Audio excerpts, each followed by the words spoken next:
Paper देख पा रहे हैं आप लोग?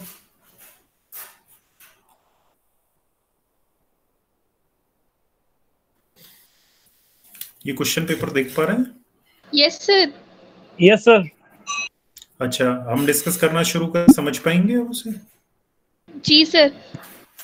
ठीक है।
सोलहवां क्वेश्चन विजिबल है आप लोगों को?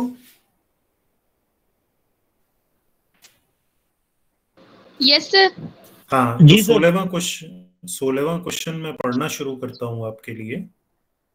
16वां क्वेश्चन है R2 code of practices constitute a tool available।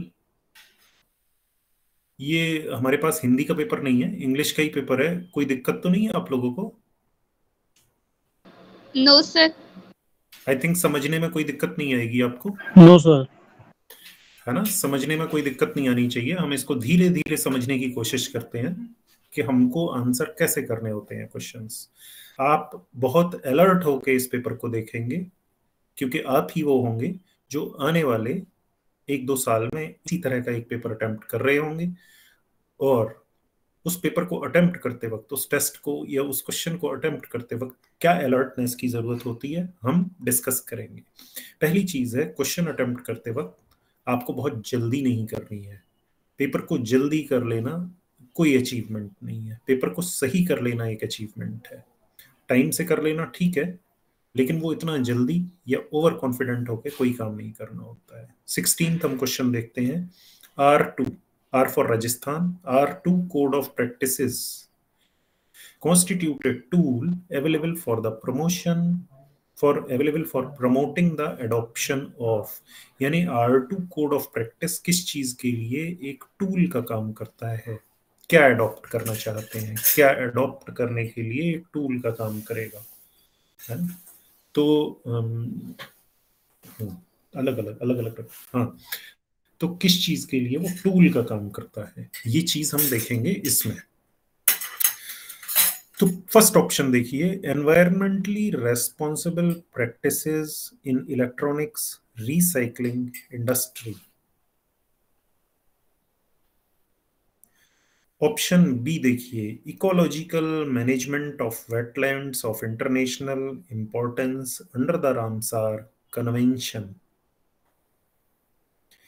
Number option C देखिए, sustainable practices in the cultivation of agricultural crops in degraded lands। Environmental impact assessment in the exploitation of natural resources। So these are the 4 options, A, B, C and D।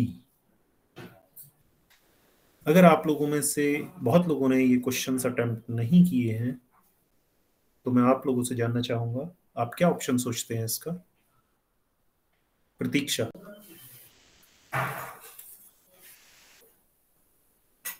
Sir may be ए। आपने कैसे ये guess किया या आपको पता है? Sir मुझे D का कंफर्म पता है कि वो नहीं होगा। और बी भी कंफर्म नहीं होगा, तो मुझे ए और सी में थोड़ा कंफ्यूजन था, तो फिर मैंने आई बी विल क्यों गो नहीं विद होगा? ए। बी क्यों सर नहीं मैंने होगा? सर उसके इन्वायरमेंट इम्पैक्टमेंट असेसमेंट के कुछ स्टेप्स थे जो मैंने पढ़े थे उसमें बुक में, तो उसमें ऐसा कुछ था नहीं। और सर वेटलैंड कंजर्वेशन में भी R2 related code of practice नहीं मैंने पढ़ा है। दैट इज वाई सर ए और सी में से मुझे लगा। और सी क्यों नहीं होगा? सर दोनों में ही मुझे कंफ्यूजन है, ए या सी में से। लेकिन आपने देखा कि इसमें R2 लिखा हुआ है, तो रिसाइकलिंग से रिलेटेड हो सकता है। जी सर, रिसाइकल रिड्यूस रीयूज। हाँ, that's why you thought R2। देखिए, गैस वर्क आपने बहुत अच्छा किया है, लेकिन इससे भी हमें एक चीज पता लगती है कि जब तक आपको कुछ पता नहीं है तो आप रूल आउट भी नहीं कर सकते हैं ऑप्शन। तो एक दूसरी चीज ये पता लगती है कि यूपीएससी के लिए सारी जो एनवायरनमेंट रिलेटेड इंपॉर्टेंट चीजें हैं सब इसमें प्रेजेंट है। इलेक्ट्रॉनिक रिसाइकलिंग इंडस्ट्री एक बड़ी इंडस्ट्री है और बहुत जरूरी इंडस्ट्री है, क्योंकि ई वेस्ट बहुत ज्यादा बढ़ रहा है। ई वेस्ट एक इंपॉर्टेंट टॉपिक है, वो पढ़ना ही होता है।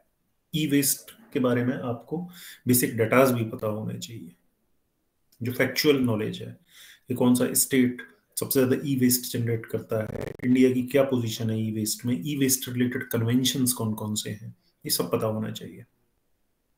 इकोलॉजिकल मैनेजमेंट में रामसार के बारे में आपको सब पता होना चाहिए, मॉन्ट्रैक्स रिकॉर्ड क्या होता है, ये सब चीजें पता होनी चाहिए। इससे ये पता लगता है रामसार बहुत इंपॉर्टेंट है। Sustainable agriculture is one of the prime things. हमने तो अपनी बुक में सस्टेनेबल एग्रीकल्चर से एक चैप्टर ही ऐड कर दिया है इस वजह से, और इस बार भी क्वेश्चन है, परमाकल्चर करके क्वेश्चन आया है इस बार, और वो हमने इसी साल ऐड किया था अपनी बुक में, और उसी में से है वो एग्जैक्ट है। डी, एनवायरमेंटल इम्पैक्ट असेसमेंट पे हर साल एक लॉन्ग क्वेश्चन है। There is not a year when there is not a long question on environmental impact assessment EIA, क्योंकि सिविल सर्वेंट का एज ए एसडीएम या एज ए डीएम पोस्टिंग में EIA main काम होता है। तो ईआईए तो आप सोचिए कि ये आउट है, मेंस में तो आना ही है। अब हम यहाँ आ जाते हैं कि R2 क्या है। R2 जज करने के लिए पहले तो पढ़ा होना जरूरी है। दूसरी चीज, अगर नहीं पढ़ा है तो क्या करोगे? नहीं पढ़ा है तो आप ये समझ लेंगे कि वेटलैंड्स बहुत सालों से आप पढ़ते चल रहे हो। R2 रामसार कन्वेंशन, आर से रामसार, आर, आप कंफ्यूज हो सकते हैं, लेकिन रामसार एक बड़ी कॉमन सी चीज है, लोगों ने पढ़ा ही होता है कि R2 code of practice Ramsar में कहीं किसी ने नहीं देखा है। रामसार को एलिमिनेट कर सकते हैं।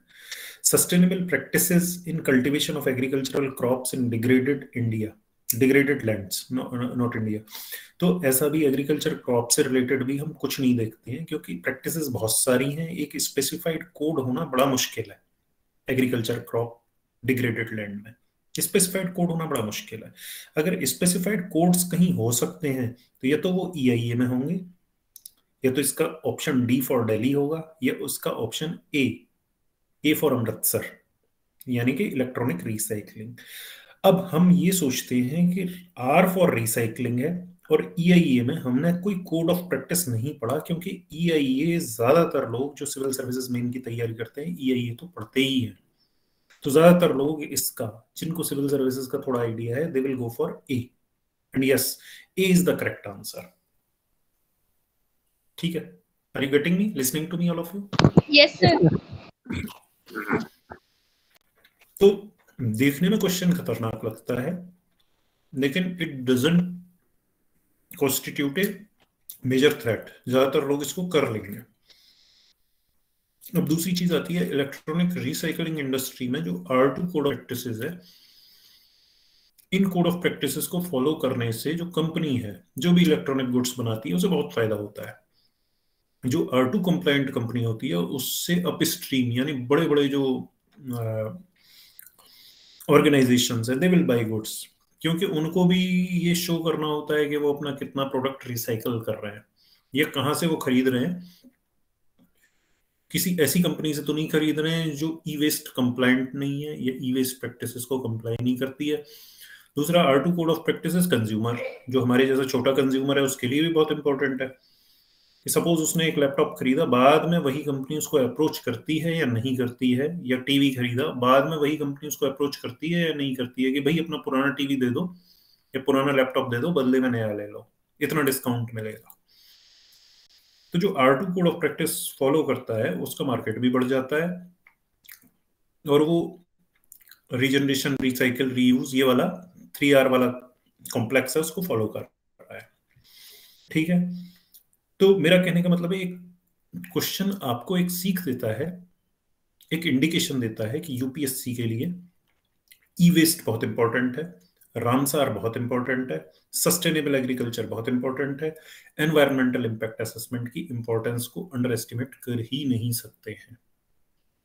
ओके, तो 16th क्वेश्चन से हमारा टेक बैक ये है कि इस तरह के क्वेश्चंस को किस तरह से हमें अप्रोच करना है। बाकी एनवायरनमेंट में हमारे इंपॉर्टेंट क्या हो सकता है, यूपीएससी में जो दिख गया किसी भी क्वेश्चन में, समझ लो वो यूपीएससी के लिए बहुत इंपॉर्टेंट है आगे आने वाले समय में भी।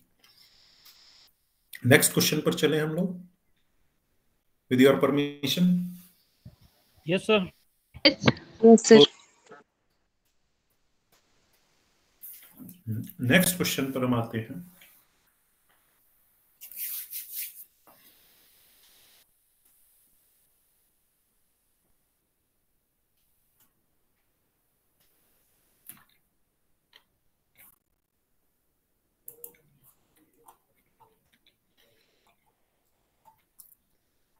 सत्रह, 18, 19, 20 तीनों चारों क्वेश्चन दिखाई दे रहे हैं आप लोगों को?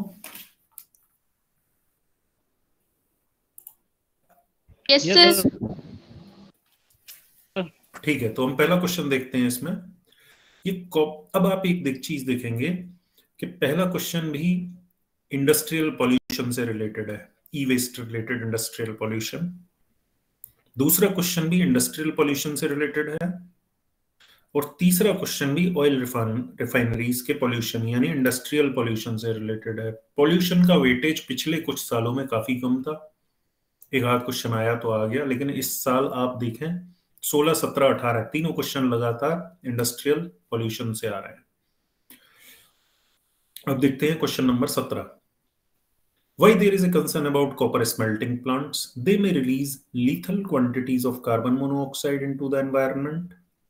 The copper slag can cause leaching of some heavy metals into the environment. They may release sulfur dioxide as a pollutant. Hariom, क्या समझते हो, क्या आंसर होगा?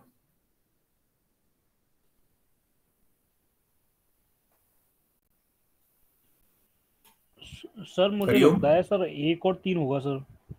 Yes sir. 1 और 3 होगा। 3 सर। आपको ये लगता है कि कॉपर स्मेल्टिंग प्लांट से इस लेवल का कार्बन मोनोऑक्साइड एनवायरनमेंट में निकल सकता है कि वो लोगों के लिए जानलेवा हो जाए? Yes sir. अगर ऐसा होता तो कॉपर स्मेल्टिंग प्लांट बंद कर दिए जाते। ये एक एक्सट्रीम स्टेटमेंट है। एक्सट्रीम स्टेटमेंट्स जहां आ जाए आपकी नजर में उसको शक की नजरों से देखें। लीथल का मतलब फैटल, यानी कि मर जाएगा आदमी, इतनी कार्बन मोनोऑक्साइड निकल जाएगी। ऐसी कोई इंडस्ट्री नहीं है जो इतनी कार्बन मोनोऑक्साइड निकाल दे कि आदमी मर जाए।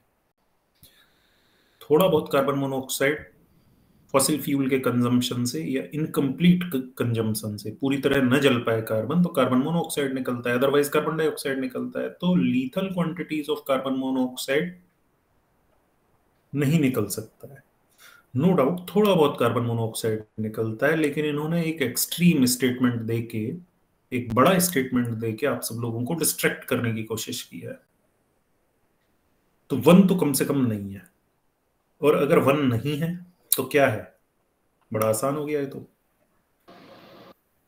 बी है फिर तो सर।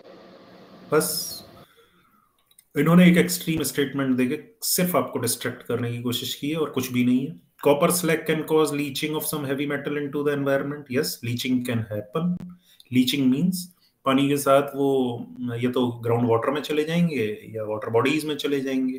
तो कॉपर ओर है, ओर को स्मेल्ट करोगे तो ओर में तो और भी हैवी मेटल्स मिलते हैं ना कॉपर ओर्स में। तो स्लैग में बहुत सारे हैवी मेटल होंगे, निकल होगा, कैडमियम होगा, मरकरी होगा।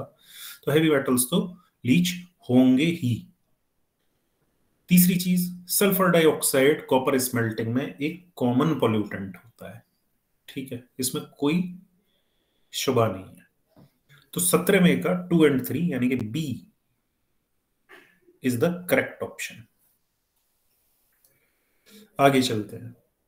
With reference to furnace oil consider the following statements. Vikas Sharma, Vikas सुन पा रहे? Number 1, it is a product of oil refineries. Some industries use it to generate power. ऊर्जा के काम आता है, ऊर्जा उत्पादन के। तीसरी चीज फिर से वही है, it causes sulfur emissions. Which of the following statement is correct? विकास क्या लग रहा है तुमको? Sir, I don't know about furnace oil. ठीक है, फिर भी जब कुछ ना पता हो तो सोचना जरूर चाहिए।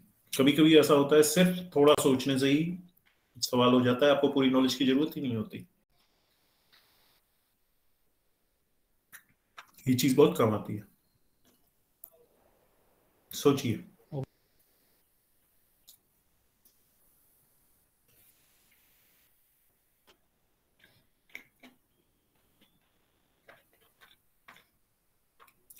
क्या कहते हैं? ऑयल रिफाइनरी से तो निकलेगा ही, इसमें कोई सब डाउट नहीं है। जी सर। सब इंडस्ट्रीज पावर भी जनरेट करती हैं।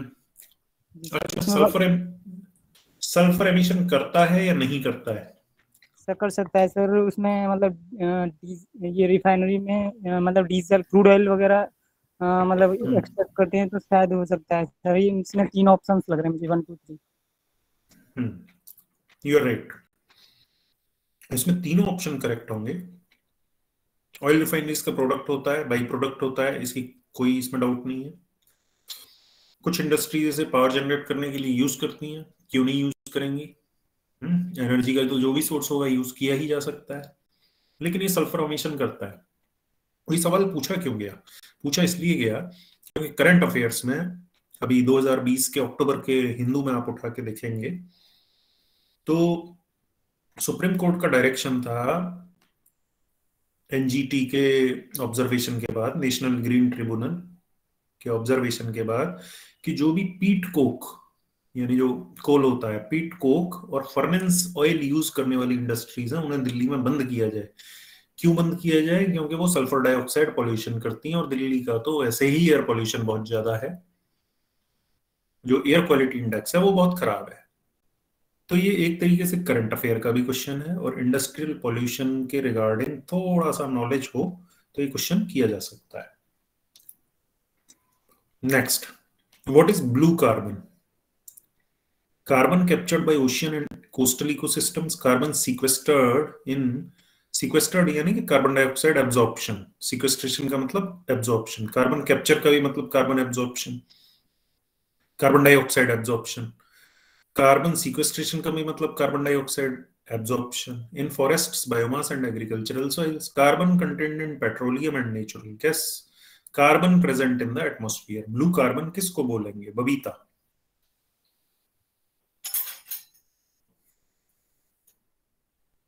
बबीता सुन पा रही हैं?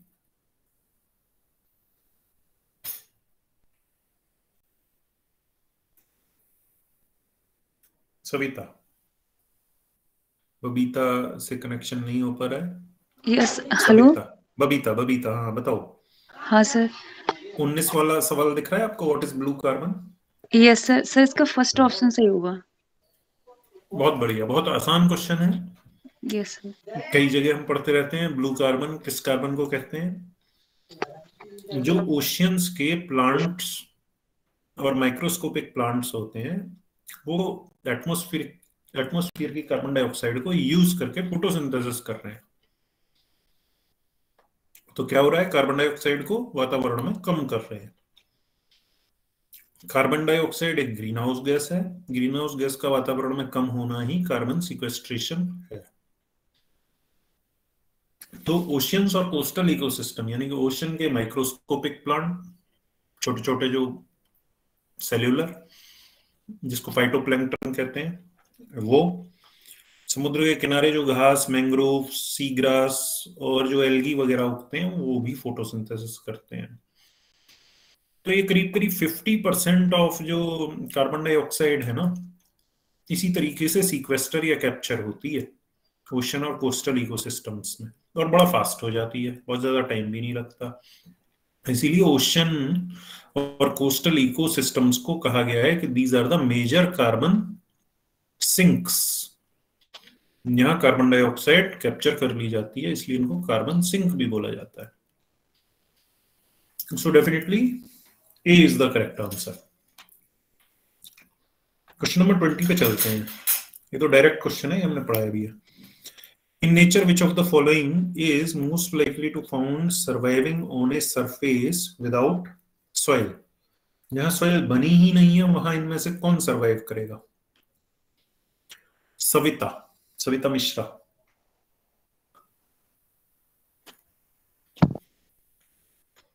जी sir, option D I think. Option D मुझे दिखाई नहीं दे रहा है। डी में क्या क्या है? एक सेकंड सर।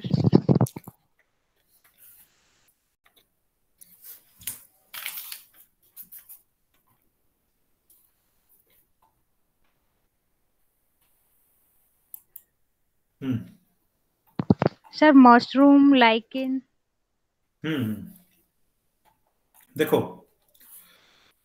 आप बता रहे हो कि इसमें मशरूम और ये लाइकेन और फर्न है सर। देखो, जब हम तुम लोगों को सक्सेशन पढ़ा रहे थे ना, बायोलॉजिकल सक्सेशन, एक सक्सेशन बताया था आपको, प्राइमरी सक्सेशन। प्राइमरी सक्सेशन का ये मतलब होता है कि जहां मिट्टी बनी ही नहीं वहां सबसे पहले क्रिएचर कौन आएगा। तो ऐसी स्थिति में जहां मिट्टी बनी ही नहीं वहां प्राइमरी सक्सेशन होगा, और प्राइमरी सक्सेशन यानी कि प्रथम जो पौधा होगा वहां पे, या प्रथम कौन आएगा, प्रथम वहां पे आने की कैपेबिलिटी सिर्फ उसी की होगी जो पत्थर को सोल्यूबलाइज कर पाए, घोल पाए पत्थर को, और वहां पे फोटोसिंथेसिस भी हो पाए। तो ऐसा सिर्फ और सिर्फ इन चारों में लाइकेन कर सकता है।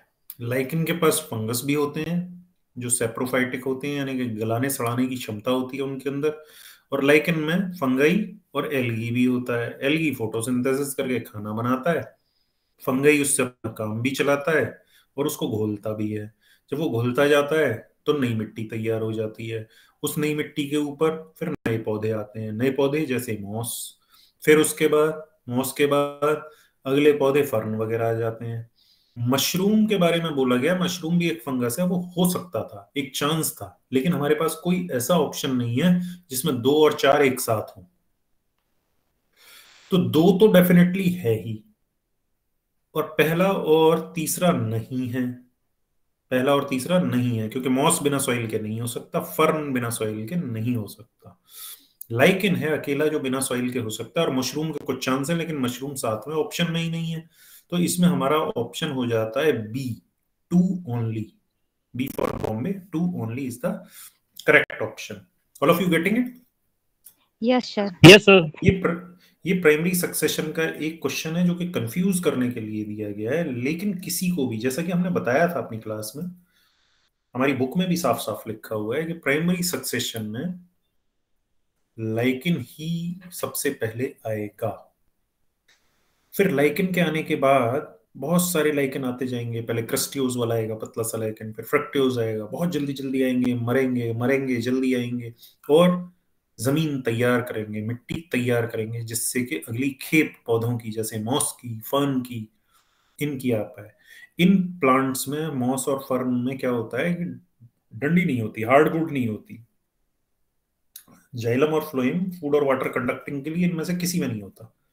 क्यों? क्योंकि वो बड़े प्लांट्स में आएगा। फर्न के बाद फिर आपके जो है दूसरे प्लांट्स आएंगे, जिम्नोस्पर्म जिनको बोलते हैं, फिर उसके बाद बड़े पौधे आएंगे, एंजियोस्पर्म जिनको बोलते हैं, फिर धीरे धीरे करके एक पथरीली जमीन जहां मिट्टी का नामो निशान नहीं था, एक दिन पूरा जंगल तैयार हो जाएगा। उस जंगल को क्लाइमैक्स कम्युनिटी बोलते हैं।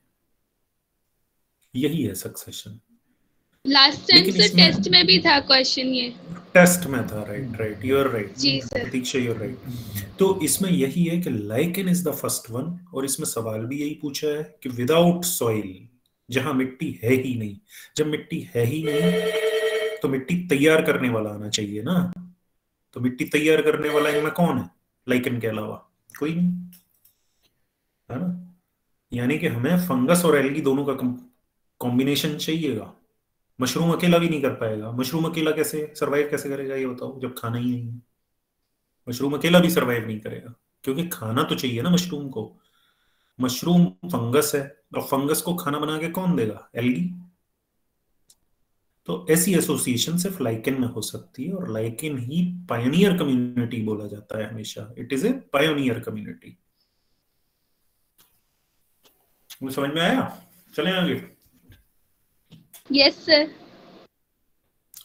Yes sir.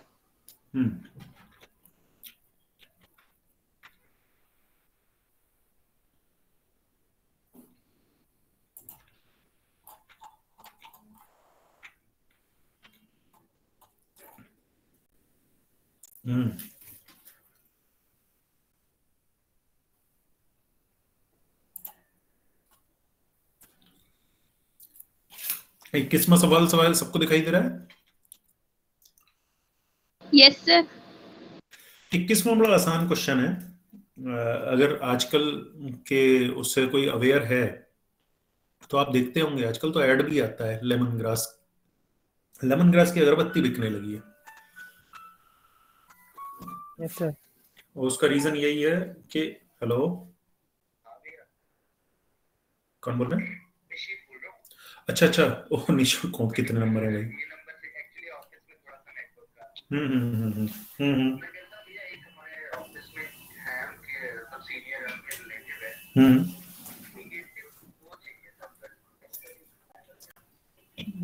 बी नेगेटिव जानता तो नहीं हूँ, लेकिन मैं अपने किसी ग्रुप पे डाल दूंगा।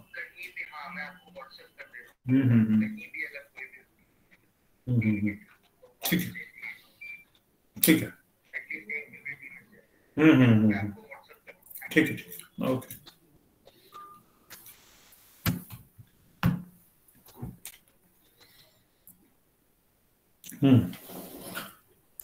हेलो, हाँ, आप इसमें देखते होंगे कि which of the following is used in preparing in natural mosquito repellent. बड़ी जरूरत है नेचुरल मॉस्किटो रेपेलेंट्स की आज की डेट में।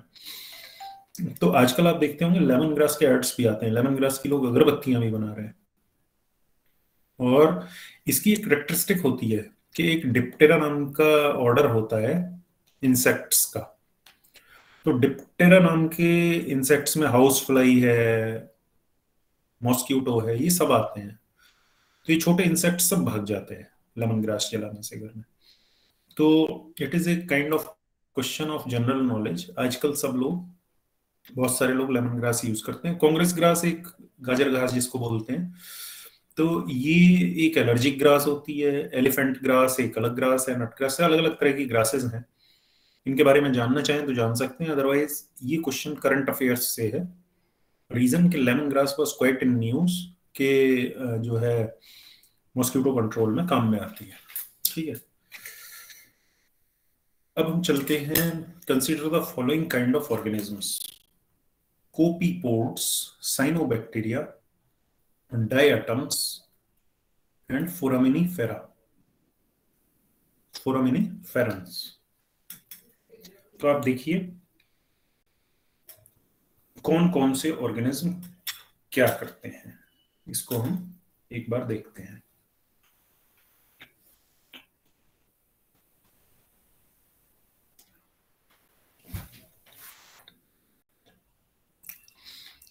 पूछ क्या रहे हैं? Which of the above are primary producer in the food chain of the ocean? Primary producer यानी खाना बनाने वाले कौन हैं, फोटोसिंथेसिस करने वाले कौन हैं इनमें? लेकिन ये सभी माइक्रो ऑर्गेनिजम्स हैं एक्सेप्ट कोपीपोड्स। लेकिन कोपीपोड बहुत कम लोगों ने सुना होता है, तो ये लोगों का गलत होने का काफी चांस है इस क्वेश्चन का, क्योंकि ये स्पेशलाइज्ड बायोलॉजी है एक तरीके से। ऐसे क्वेश्चन को ठीक करने के लिए थोड़ा सा नॉलेज होनी चाहिए, लेकिन इसमें आप ऑप्शंस की हेल्प से चल सकते हैं। जिसने भी ओरिजिन ऑफ अर्थ पढ़ा है कभी, उसे ये पता होगा कि जो पहले ऑर्गेनिजम्स पृथ्वी पे आए जिन्होंने फोटोसिंथेसिस की, वो साइनोबैक्टीरिया थे। इनको ब्लू ग्रीन एल्गी भी बोला जाता है। होते ये बैक्टीरिया हैं या प्रोकैरियोट हैं, लेकिन इनको बोला एल्गी जाता है, ब्लू ग्रीन एल्गी। इन्होंने फोटोसिंथेसिस की, तो ये आप श्योर हो जाते हैं कि 2 नंबर तो करेक्ट है ही। तो जिस ऑप्शन में 2 नहीं, वो हो ही नहीं सकता। अब बचे आपके ए और बी। अब 2 के साथ आप 1 को जोड़ेंगे कि 3 को जोड़ेंगे। डाई एटम्स हमारी बुक में भी है और कई जगह हमने लिखा है कि diatoms are phytoplanktons. Diatoms are phytoplanktons यानी फोटोसिंथेसिस करने वाले माइक्रोस्कोपिक क्रिएचर्स। तो डाई एटम अगर किसी को पता है तो वो 3 को सिलेक्ट कर लेगा, और किसी को साइनोबैक्टीरिया पता है तो वो 2 को सिलेक्ट कर लेगा। दोनों ही केसेस में आपका काम बनने की उम्मीद बढ़ जाती है। तो हल्की सी नॉलेज में से किया जा सकता है। वैसे ये क्वेश्चन मुश्किल लगता है। ठीक है जी आगे सर, चलें?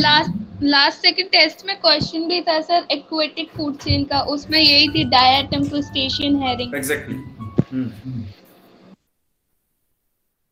हेलो,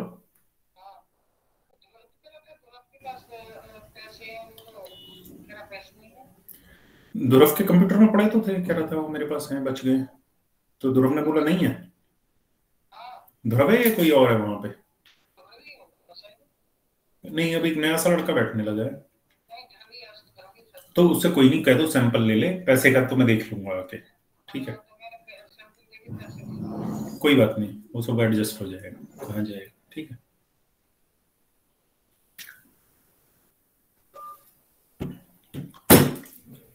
हाँ। तो ये क्वेश्चन जो है एक्वेटिक फूड चेन में डायटम्स क्रस्टेशियंस ऐसे करके एक क्वेश्चन था, मुझे भी याद आ रहा है। यू आर राइट, डायटम्स और क्रस्टेशियंस करके हमने एक फूड चेन बना के दी थी। बहुत लोगों ने उसे ठीक भी किया था क्वेश्चंस को। अच्छा, इसमें ये वाला क्वेश्चन हो जाता है। अब हम चलते हैं 23rd क्वेश्चन की तरफ, जो कि बड़ा ही अच्छा क्वेश्चन है और I was happy to see it. Consider the following animals. Consider the following animals: hedgehog, marmot, pangolin. 3 mammals के एग्जाम्पल दिए। हेजहॉग तो एक जैसा कि आप देखते होंगे, जो शाही जिसको कहते हैं या पोर्क्यूपाइन जैसे कहते हैं, उससे मिलता जुलता एक एनिमल होता है, बहुत छोटा, बहुत छोटा हेजहॉग। स्पाइन्स होती हैं इसके ऊपर। मार्मोट एक मंकी होता है जो पूंछ के थ्रू डालों से लटकता है। तो यूजुअली साउथ अमेरिकन रीजन में न्यू वर्ल्ड मंकी है, पूंछ से लटकने वाले छोटे छोटे मंकीज होते हैं। तो इट इज लाइक दैट। उसके बाद आता है पेंगोलिन। पेंगोलिन एक छछूंदर जैसा, स्केल्स होते हैं इसके बॉडी पर। तो पेंगोलिन हमारे पास एक चाइनीज पेंगोलिन होता है, एक इंडियन पेंगोलिन होता है। तो इंडिया में चाइनीज पेंगोलिन भी मिलता है और इंडियन पेंगोलिन भी मिलता है। ये आप हमारी वाली बुक देखेंगे तो उसमें पेंगोलिन के बारे में ये चीज एकदम स्पेसिफिकली लिखी हुई है कि it curls up like a ball when it is attacked by some carnivore. यानी कि टाइगर वगैरह पेंगोलिन की तरफ अगर अप्रोच करेगा तो पेंगोलिन अपनी बॉल बना लेता है। टाइगर एकदम स्टार्टल्ड हो जाता है, चकरा जाता है कि ये क्या हो गया, कौन आ गया। प्लीज बाकी लोग अपना म्यूट कर लें। तो पेंगोलिन बॉल की तरह रोल हो जाएगा और स्केल्स दिखते हैं इसके ऊपर। द टाइगर स्टार्टल्ड कि क्या है यार, एकदम सरप्राइज हो जाता है वो, है ना। तो उसको कोई फिर खा नहीं सकता, कोई जीव अटैक नहीं कर सकता। तो पेंगोलिन तो एक डेफिनेट था ही इसमें। 3 तो करेक्ट है ही। मार्मोट मंकी है, रोल होने का कोई मतलब नहीं, लेकिन वो दे दिया कि बहुत सारे लोगों ने मार्मोट या ये मार्मोट सुना नहीं होगा। अब 1 आया हेजहॉग, है ना। हेजहॉग भी एक मैमल है, इंसेक्टिवोरस मैमल है, कीड़े खाता है। और इवन इसे पेट भी किया जा सकता है, इसे पाला भी जा सकता है। मतलब इसको पाल होती है कि हेजहॉग खतरा भांपता है तो ये भी रोल कर जाता है, और रोल करने के बाद कुछ इसके मसल्स ऐसे होते हैं गोल गोल दिखने लगता है और स्पाइन्स प्रोजेक्ट करते दिखाई देते हैं बॉडी से।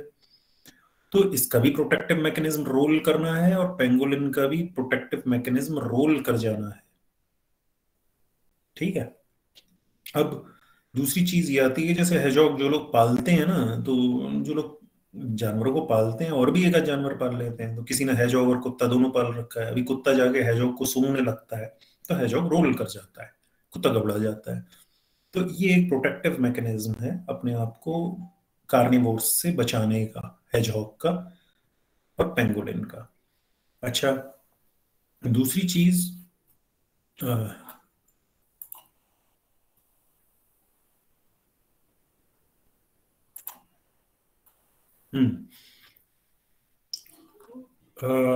मुझे बताएं अब इसमें नकुल चौधरी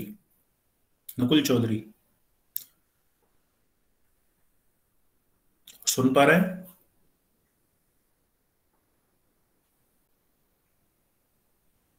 राहुल भारद्वाज सुन पा रहे हैं?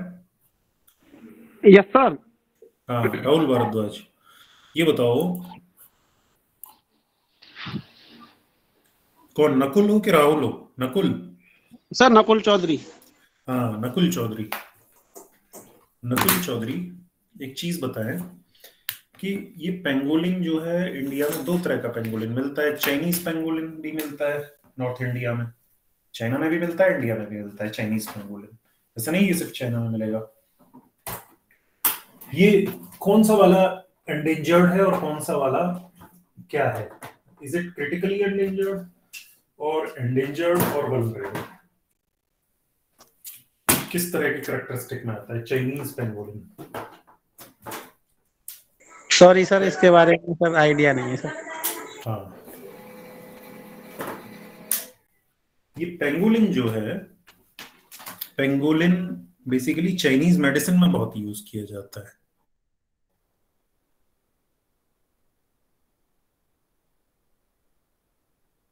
Chinese medicine in the sense कि इसको ये समझा जाता है चाइनीज मेडिसिन में कि it serving like a एफ्रोडिजियक,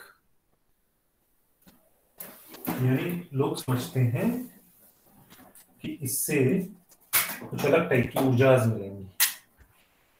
sir, critically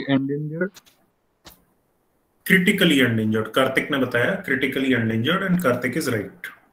Chinese pangolin critically endangered है क्योंकि चाइनीज मेडिसिन में रैम्पेंट यूज किया गया, तो इंडिस्क्रिमिनेट हंटिंग हुई, धुआंधाड़ इसकी हंटिंग हुई, उसके चलते ये क्रिटिकली एंडेंजर्ड हो चुका है। लेकिन इंडियन पेंगोलिन जो है, it is endangered. Indian pangolin पूरे भारतवर्ष में हर जगह मिलता है, नॉर्थ से लेकर साउथ तक, नॉर्थ ईस्ट तक। लेकिन नॉर्दर्न इंडिया और नॉर्थ ईस्ट में चाइनीज पेंगोलिन भी मिलता है आपको और इंडियन पेंगोलिन भी मिलता है। तो इंडिया में पेंगोलिन की दो स्पीसीज मिलती हैं और चाइनीज मेडिसिन में बहुत यूज है, और लोग इसको एक गुड लक या चार्म मान के इसको हंट करके इसको घर में रखते हैं। हेजहॉग के बारे में ये है कि हेजहॉग तो हर जगह अवेलेबल है, it is neither vulnerable not endangered, इससे कोई खतरा वतरा नहीं है। और इसके बाद अब हमारे पास नेक्स्ट क्वेश्चन आता है, हेजहॉग पेंगोलिन के बाद next question is, New York declaration on forests, which of the following statements are correct? It was first endorsed at the United Nations Climate Summit in 2014. Number 1 option, क्या ऐसा हुआ था? Number 2, ये एक ग्लोबल टाइमलाइन देता है फॉरेस्ट के क्षरण या लॉस को रोकने की। ये लीगली बाइंडिंग डिक्लेरेशन है, इसे गवर्नमेंट्स ने, बिग कंपनीज ने और इंडिजिनस कम्युनिटीज ने एंडोर्स कर रखा है। इंडिया एक इसका सिग्नेटरी है सिंस इंसेप्शन। इस क्वेश्चन का आंसर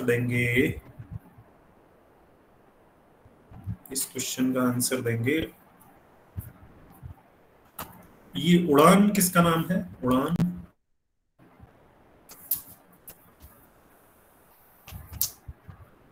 हु इज उड़ान? सर, कुबेर जी का नाम है सर। अच्छा, कुबेर जी है नहीं इसमें ग्रुप में? ऑन करके चले गए लग रहा है। नहीं सर। जी सर। अच्छा हाँ, तो कुबेर जी ये बताइए इस क्वेश्चन का क्या आंसर होगा और कैसे करेंगे इस सवाल को। जी सर, नो आइडिया सर।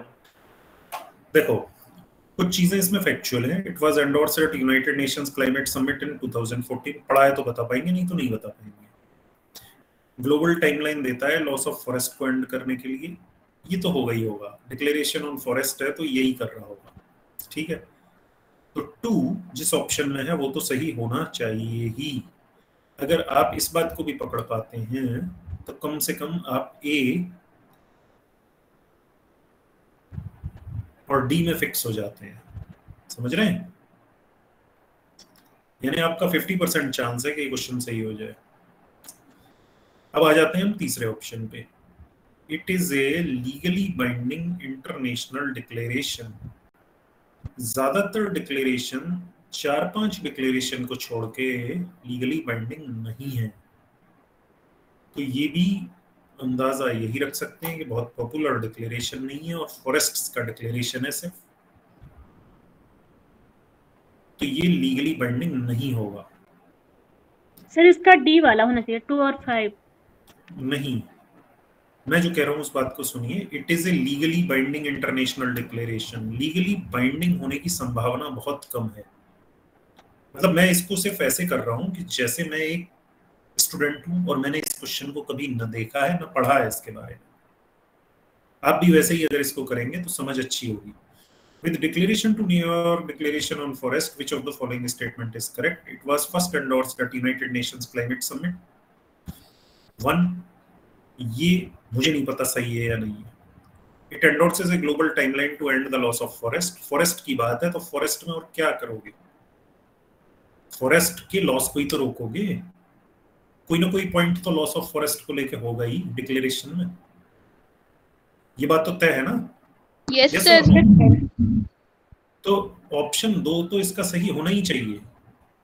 तो और 2 सिर्फ 2 में है, ए में है और डी में है और कहीं नहीं है। तो या तो ए है इसका आंसर या डी है। ये बात समझ में आती है आपके? यस सर, ए होना चाहिए सर। आओ अब नीचे चलते हैं। It is a legally binding international declaration. ये हमारे लिए वैसे भी यूजलेस हो जाता है और लीगली बाइंडिंग ज्यादातर इंटरनेशनल डिक्लेरेशन नहीं होते हैं। लीगली बाइंडिंग कुछ ही है, पेरिस एग्रीमेंट है, एक आध कन्वेंशन बेसल वगैरह है। लीगली बाइंडिंग करना बहुत ही मुश्किल चीज है। किसी भी इंटरनेशनल डिक्लेरेशन बहुत मेजर कंसेंसस चाहिए होता है, वो 4-5 को छोड़ के और चीजों में नहीं है। और ये बहुत ज्यादा सुना भी नहीं गया है तो ये नहीं होगा और ये हमारा क्वेश्चन भी नहीं है, इसको हम पहले ही रूल आउट कर चुके हैं। चौथा आता है it is endorsed bye governments, big companies and indigenous communities. तो जहां गवर्नमेंट आती है, सिर्फ गवर्नमेंट जहां होती है वो बहुत वेल नोन डिक्लेरेशंस होते हैं। जहां गवर्नमेंट भी है, कंपनीज भी हैं, इंडिजिनस कम्युनिटीज भी हैं, they are lesser known declaration और थोड़ा वैग रहता है उनका क्राइटेरिया। चौथा हमारा ऑप्शन हो सकता है। पांचवा, India was one of the signatories at its inception. कभी हमने सुना नहीं। जो यूपी के भी करंट अफेयर्स पढ़ेंगे उनको भी ये बात सुनने में आ जाएगी अगर ऐसा होगा तो। वैसे मैं सिर्फ एक अज्ञानी बच्चे की तरह अगर हम इसको सॉल्व करेंगे तो हम 2 को तो रखेंगे और 2 को रखते ही हम 1 को भी रख लेंगे और 1 को रखने के बाद हम 4 को रख लेंगे। क्यों? क्योंकि 2 और 5 खाली रखने से 1 वाला गलत हो जाता है, ठीक है। तो हमें कंफ्यूजन हमेशा ए और डी में रहेगा। तो इस वक्त हम ए के साथ जाते हैं और ये फैक्ट है कि न्यूयॉर्क डिक्लेरेशन 2014 में क्लाइमेट समिट में हुआ था। इसने ग्लोबल टाइमलाइन दी। 2020 तक हमें फॉरेस्ट्स का लॉस आधा करना है और 2030 तक इसको कंप्लीटली हटा देना है।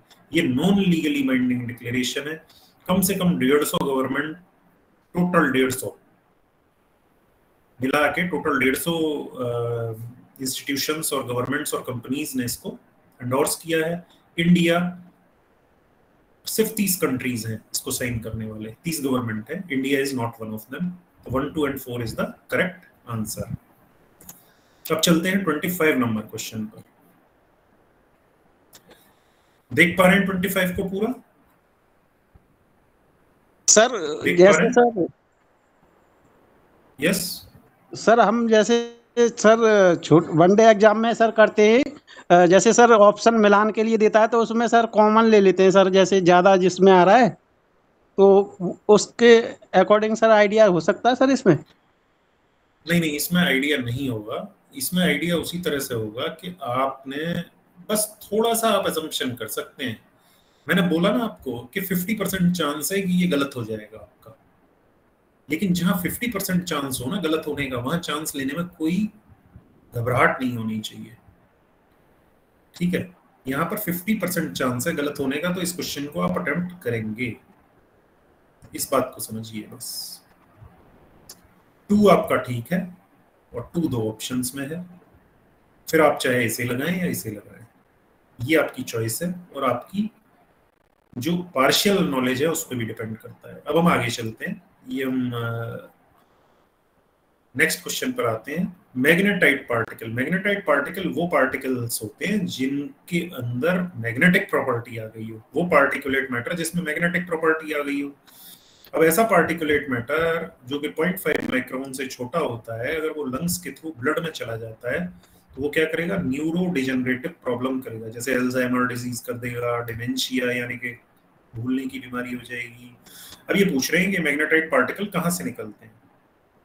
आप ऐसा जानते होंगे कि किसी भी चीज के ऊपर बहुत तेज रगड़ लगे या हीट लगे तो उसका मैग्नेटाइज होने का चांस बढ़ जाता है। अब देखो आप, इसमें सिंपल लॉजिक है, जहां जहां हीट जनरेट हो रही है वहां वहां ये मैग्नेटाइजेशन होगा और मैग्नेटाइट पार्टिकल रिलीज होंगे, यानी कि मैग्नेटिक प्रॉपर्टी लिए हुए छोटे छोटे 0.5 माइक्रोन से छोटे पार्टिकुलेट मैटर जो कि लंग्स के थ्रू ब्लड में और ब्लड के थ्रू न्यूरोलॉजिकल सिस्टम यानी ब्रेन और स्पाइनल कॉर्ड में जाएंगे और न्यूरो डिजेनरेटिव प्रॉब्लम्स को करेंगे।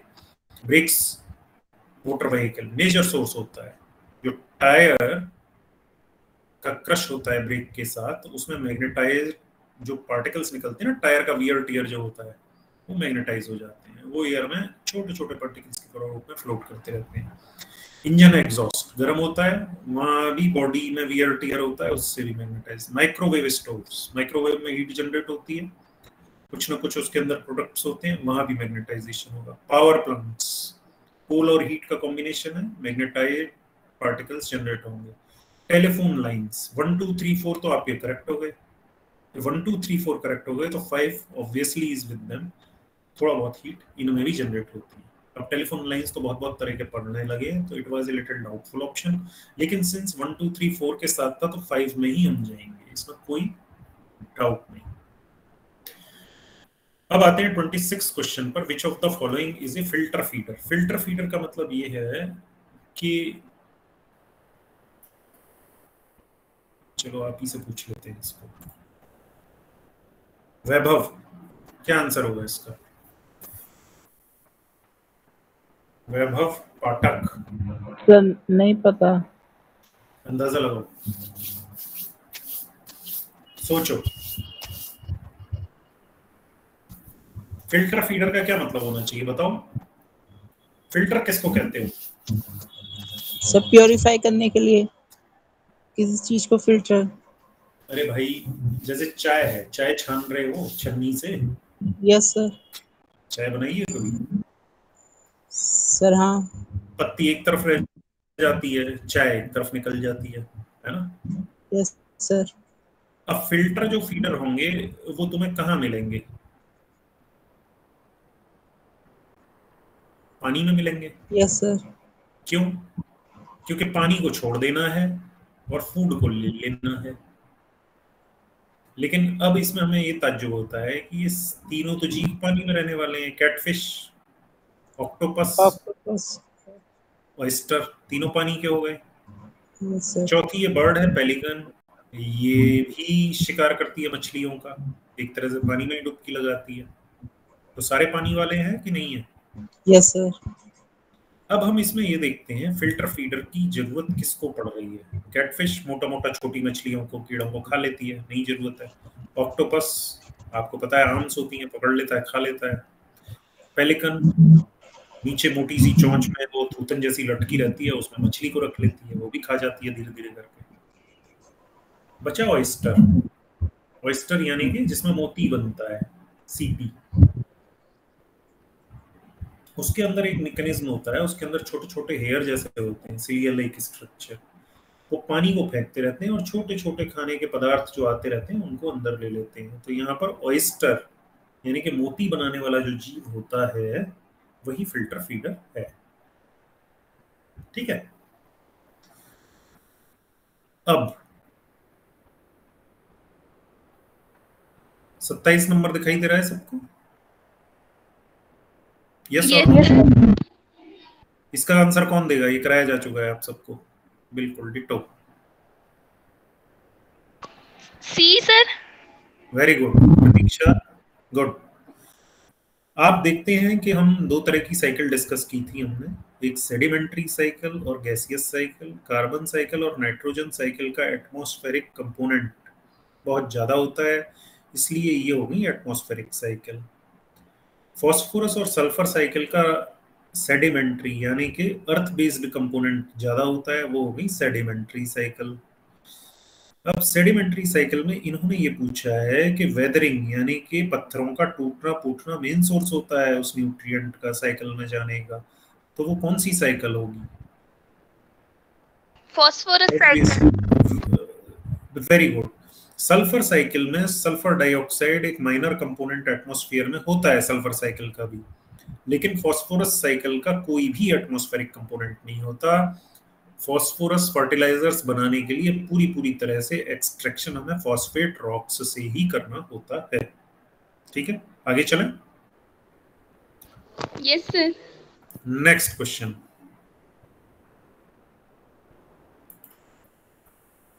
Which of the following are detrivores? ये भी आपको पढ़ाया जा चुका है।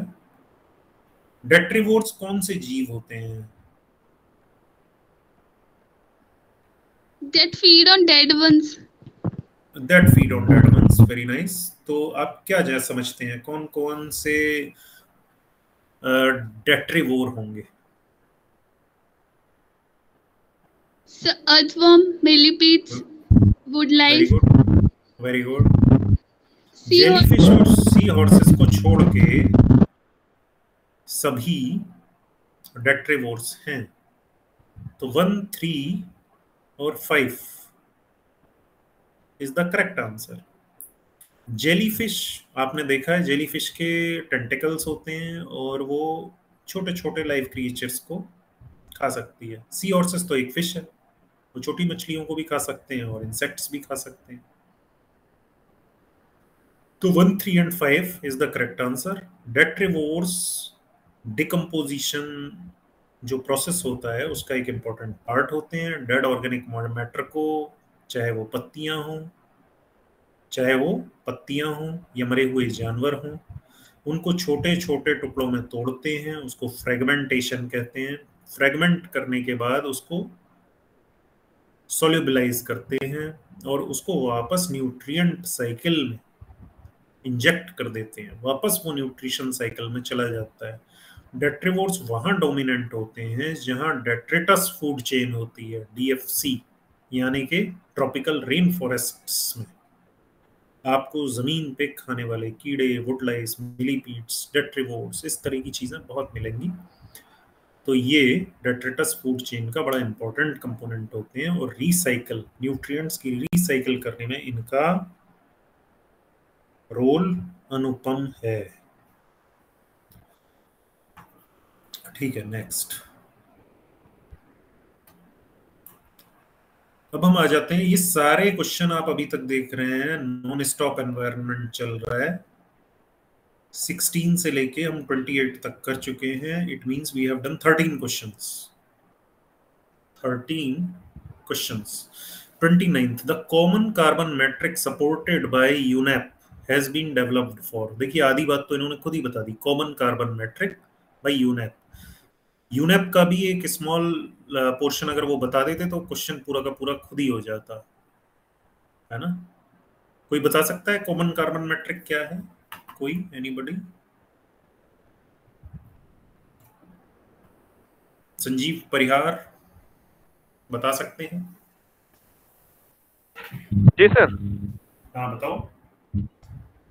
सर ये जो सर कार्बन है सर उसको मापने की सर वो हाँ, लेकिन ऑप्शन बताओ कौन सा सही है। सर डी हो सकता है। देखो कोई भी जिसने नहीं पढ़ा होगा वो डी लगा देगा, है ना। लेकिन इस सिनेरियो में एक यूनाइटेड नेशंस एनवायरनमेंट प्रोग्राम का एक सब डिवीजन है सस्टेनेबल बिल्डिंग्स क्लाइमेट इनिशिएटिव, ठीक है। तो क्लाइमेट चेंज में ज्यादातर रोल है ग्रीन हाउस गैस एमिशंस का, यानी कि कार्बन डाइऑक्साइड सरीखे गैसेस हमारे एनवायरनमेंट को हॉट करते जा रहे हैं, उसका बहुत ज्यादा रोल है। तो यूनाइटेड नेशन एनवायरनमेंट प्रोग्राम ने एक ये इमेजिन किया कि सस्टेनेबल बिल्डिंग्स कैसे बनाई जाए जिससे कि हमारे क्लाइमेट में ग्लोबल वार्मिंग रुके, क्योंकि बिल्डिंग ऑपरेशंस के बारे में ये बोला जाता है कि हमारी सृष्टि में, हमारी प्रकृति में जो 30% ग्रीन हाउस गैस एमिशन हो रहा है वो किसी न किसी वजह से उसके लिए बिल्डिंग ऑपरेशंस रेस्पॉन्सिबल हैं। जो इमारतें हम बनाते हैं, इमारतें बनाने से लेके इमारतों के विध्वंस करने तक जो ग्रीन हाउस गैस पैदा होती है वो 30% कंट्रीब्यूशन करती है GHG में।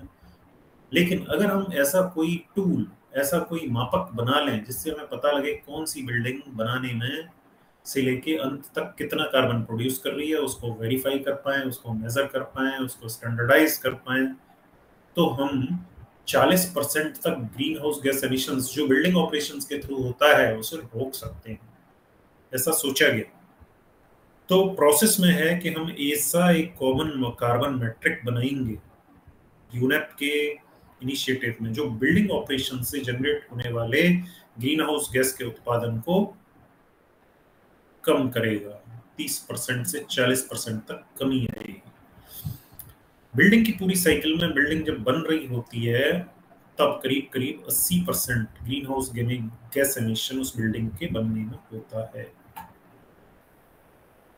तो इसका ऑप्शन हमारा होगा ई। ठीक है, आगे चलें। Yes sir. ठीक है, हम आगे चलते हैं। अब देखते हैं इसमें नेक्स्ट क्वेश्चन। ये क्वेश्चन भी हम करा चुके हैं अपनी क्लास में। देखो, हम लोगों ने बायोटिक इंटरेक्शन आपको पढ़ाया था ना? Yes sir. बायोटिक इंटरेक्शंस में हमने सिम्बायोटिक रिलेशन भी बताया था जिसमें प्लस प्लस होता है ना, दोनों ही गेन करते हैं, दोनों का फायदा है। दो लिविंग ऑर्गेनिज्म, एक दूसरे के अलग अलग स्पीसीज के दो लिविंग ऑर्गेनिज्म एक दूसरे से एसोसिएट होते हैं, उसको हम बायोटिक इंटरेक्शन कहते हैं। अब अगर उस बायोटिक इंटरेक्शन में प्लस प्लस दोनों का गेन होता है तो उसे हम कहते हैं सिम्बायोटिक रिलेशनशिप। अब इसमें पूछा गया है कि इन तीन में से कौन सा सिम्बायोटिक रिलेशनशिप में एंटर करता है, तो ये ऑप्शंस आपको दिए गए हैं। इस सवाल का जवाब देंगे,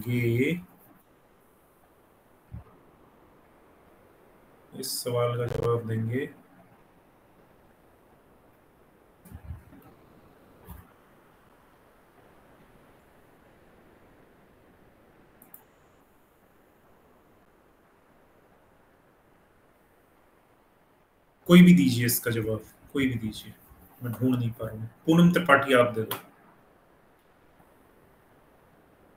सर मुझे कवक और प्रोटोजोआ 2 और 3 बी वाला मैं बता रही हूँ। 2 और 3, हाँ। निडेरियंस नहीं होते बेटा? सर याद नहीं आ रहा है। निडेरियंस आपने सुना नहीं होगा। देखो, जब हम पढ़ा रहे थे तो हमने एक चीज डिस्कस की थी कि एक हर्मिट क्रैब होता है। हर्मिट क्रैब अपने ऊपर एक सी एनीमून एक निडेरियन होता है, उसको अपनी पीठ पे बिठा के चलता रहता है। सी एनीमून उसकी पीठ पे बैठा रहता है, उससे क्रैब छुपा रहता है, उसे प्रेडेटर्स खा नहीं पाते। और सी एनीमून एक सेसाइल यानी एक जगह चिपका रहने वाला क्रिएचर है, उसे जगह जगह जाने को मिलता है जिससे कि वो जगह जगह अपने खाने पीने का नया जुगाड़ ढूंढ सके। तो बेसिकली निडेरियंस यानी कि सी एनीमून भी एक सिम्बायोटिक या प्रोटोकॉपरेशन या म्यूचुअलिज्म वाली रिलेशनशिप में एंटर करता है। किससे? हर्मिट क्रैब से।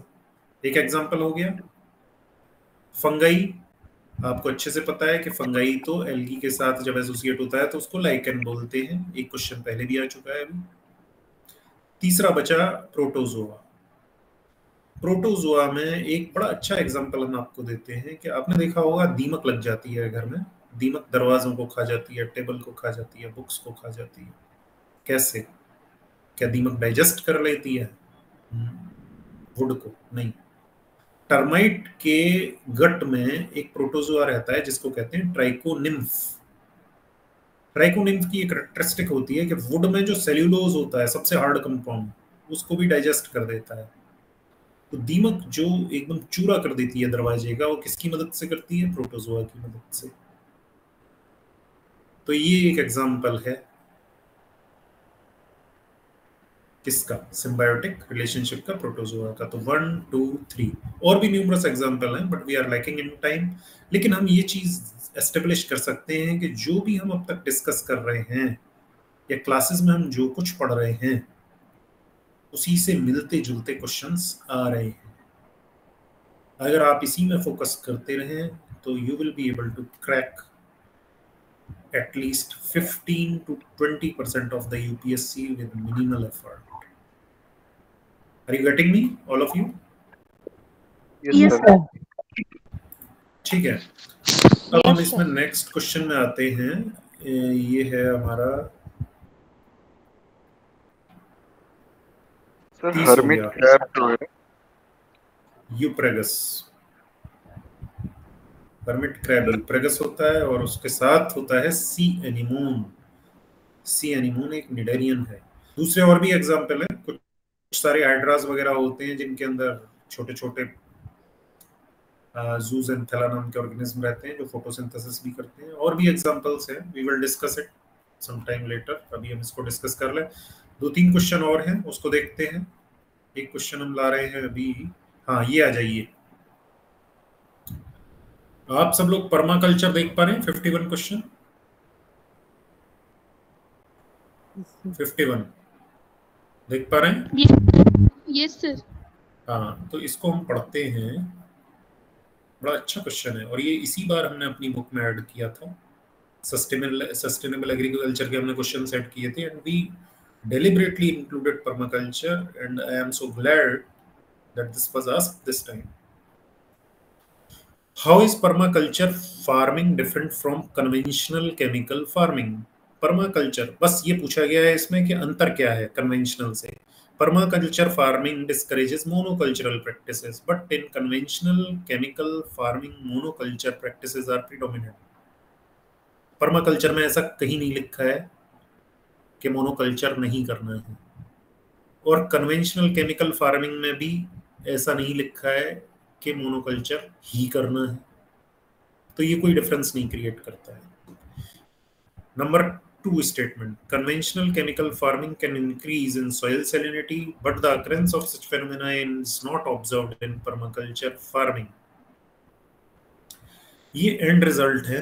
सॉइल सैलिनिटी कहीं भी बढ़ सकती है और बहुत सारे कारण होते हैं उसके। पर्माकल्चर उसको प्रिवेंट कर लेगी, ऐसा कुछ नहीं है। Number 3, conventional chemical farming is easily possible in semi arid regions, यानी कि dry regions, but permaculture farming is not so easily possible in such regions. Permaculture farming कहीं भी की जा सकती है, रीजन के लिए कुछ स्पेसिफिसिटी नहीं है। पर्माकल्चर के प्रिंसिपल्स दूसरे हैं।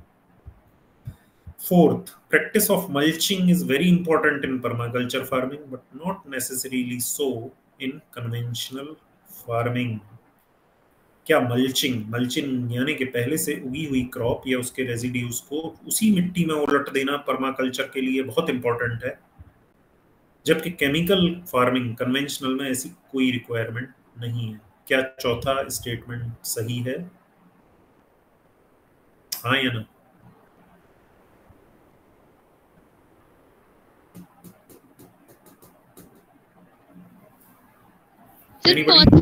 पॉसिबिलिटी तो है इसके करेक्ट होने की, अगर ऑप्शंस भी साथ में देखते हैं तो। Right. So in this situation आपको डिफरेंस हाईलाइट करना है पर्माकल्चर और कन्वेंशनल केमिकल फार्मिंग में।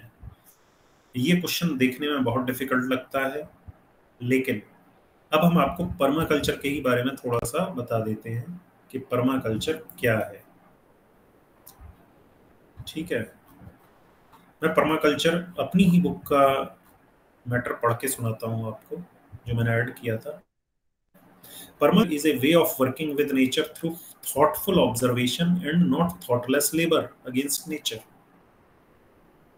बिना विचार की मेहनत नहीं करनी, बस विचार से देखते रहना है प्रकृति को। It looks at plants and animals in all their functions rather than treating them as a single product system. उसको एक सिंगल प्रोडक्ट सिस्टम नहीं माना जा रहा, उसको टोटलिटी में देखा जा रहा है। इसके 12 प्रिंसिपल दिए थे डेविड हॉल्मग्रेन ने अपनी book permaculture principles and pathways beyond sustainability. क्या है वो? पहला, observe and interact. Number 2, catch and store energy. Number 3, obtain a yield, यानी उत्पादक क्षमता कुछ ना कुछ होनी चाहिए। नंबर 3, अप्लाई सेल्फ रेगुलेशन और एक्सेप्ट फीडबैक। ये थर्ड स्टेटमेंट देखिए, मल्चिंग में फिट हो रहा है। Apply self regulation and accept feedback, वहीं की उगी हुई क्रॉप को उसी में उलट देना, ये self regulation. Number 4, use and value renewable resources. Fifth principle देखिएगा, ये बिल्कुल ठीक इसमें अप्लाई हो जाएगा, प्रोड्यूस नो वेस्ट। मल्चिंग में एकदम फिट बैठता है। Integrate rather than segregate. Number 8, use small and slow solutions, use and value diversity. इन सारे स्टेटमेंट्स में हमें 2 स्टेटमेंट ऐसे मिलते हैं जिससे फिट होता है हमारा फोर्थ स्टेटमेंट, कि एक तो सेल्फ रेगुलेशन, और हमें वेस्ट तो प्रोड्यूस करना ही नहीं है। जब भी हम कर रहे हैं ये काम तो वेस्ट बिल्कुल नहीं प्रोड्यूस करना। That is the principle of permaculture. तो ये क्वेश्चन हमारा हो जाता है इससे। All of you? Yes sir. चलिए ठीक है, हम आगे चलते हैं। इसमें एक क्वेश्चन अब आप देखिए, इसमें आता है एनवायरनमेंट से related 59th। In the context of India's preparation for climate smart agriculture consider the following statements. ये थोड़ा फैक्चुअल क्वेश्चन भी है, लेकिन एक तरीके से 3 करेक्ट स्टेटमेंट दे दिए हैं इन्होंने। दिखाई दे रहा है सबको? Yes sir. Yes sir. हाँ यस। तो अब इसमें आप ये देखिए, climate smart agriculture consider the following statement. Climate smart village approach in India is a part of project led by CCAFS, an international research program. Climate change agriculture and food security, इसका नाम होता है CCAFS, climate change agriculture and food security। तो ये CCAFS programme जो है हमें implement जो कर रहा है ना, वो ग्रुप है CGIAR, consultative group on international agriculture research. इन्होंने एक स्टेटमेंट और डाला, हेडक्वार्टर्ड इन फ्रांस। तीसरा स्टेटमेंट डाला, the international crop research institute for semi arid tropics in India is one of the CGIAR centre. तो इसमें हम देखते हैं, पहली चीज, क्लाइमेट स्मार्ट विलेज क्या CCAFS एक रिसर्च प्रोग्राम है? अगर पढ़ा है तो आप कर देंगे इसे से।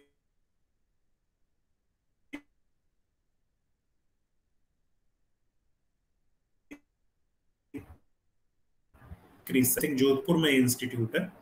The international crop research institute for semi arid tropics in India is one of CGIAR centre. This is a correct statement.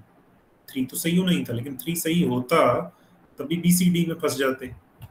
अच्छा, दूसरा, इसमें ये फ्रांस में हेडक्वार्टर है या नहीं है यही नहीं पता है, लेकिन ये बात सही है, तीनों ईयर का हेडक्वार्टर फ्रांस में है। इसके 15 और सेंटर हैं CGIAR के, उनमें से एक सेंटर एक रिसर्च है जो कि रिलेटेड है। Third statement is also correct. एक क्वेश्चन जो आपको खूब अच्छे से पढ़ाया गया था, आप देखिए, अब बड़े आराम से आप कर पाएंगे। 60th क्वेश्चन ठीक वैसे ही जैसे पढ़ाया गया था। लीफ लिटर डिकम्पोजेस फास्टर, यानी जमीन पर गिरे हुए पत्तों का waste faster in any other biome and as result soil surfaces often almost bare, यानी सॉइल लेयर बड़ी थिन होती है।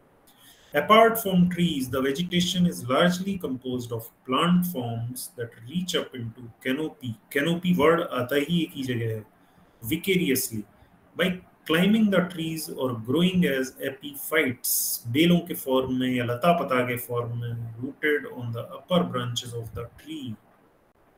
This is the most likely description of, कौन आंसर करेगा?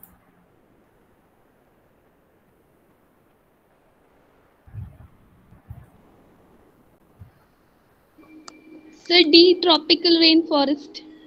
वेरी गुड, बिल्कुल ऐसे ही ये आप लोग मेरे साथ डिस्कस कर चुके हैं।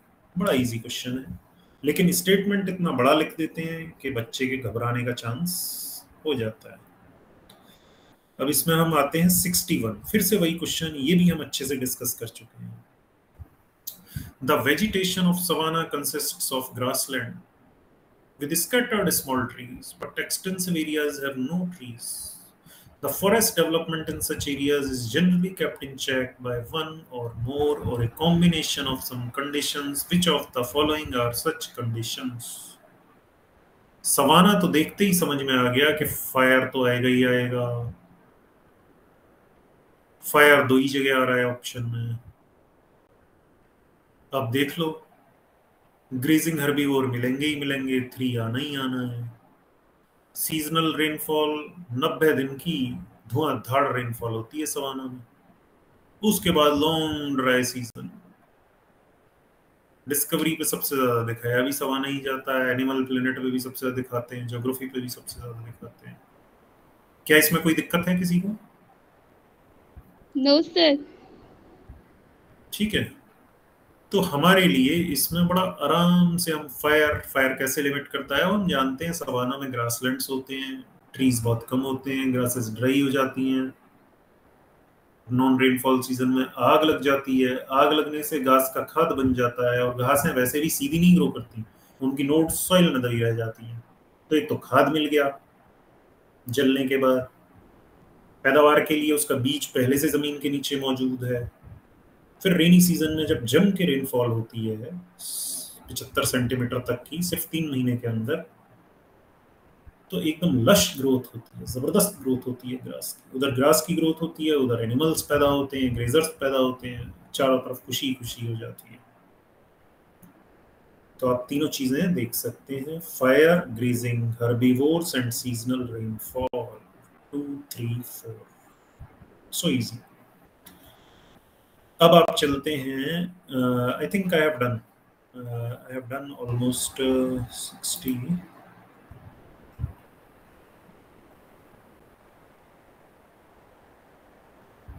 Right, we have done all the questions related to environment. You can count, there are 19 questions, 19-20 questions this time. So always be alert towards environment. Biotechnology और एक और portion है जो कि मुझे आपका हैंडल करना है sooner or later. There were 6 questions this time from biotechnology portion especially. और वो ऐसे क्वेश्चन थे कि सभी कंफ्यूज हुए उसमें, except the people who were having a background of botany और जेनेटिक इंजीनियरिंग और जूलॉजी और डॉक्टर्स। तो इसलिए बायोटेक्नोलॉजी में अगर 6 क्वेश्चन आते हैं तो वो डिसाइडर बन जाएंगे आपके। तो इसलिए we will take a point कि हम बायोटेक्नोलॉजी को डिटेल में डिस्कस करें। 6 क्वेश्चन है, उसमें हम 1 घंटा लेंगे आपका किसी दिन। So now I am going to conclude this class. Thank you for attending. Okay sir, thank you sir. कम से कम इस बार ये समझ पाए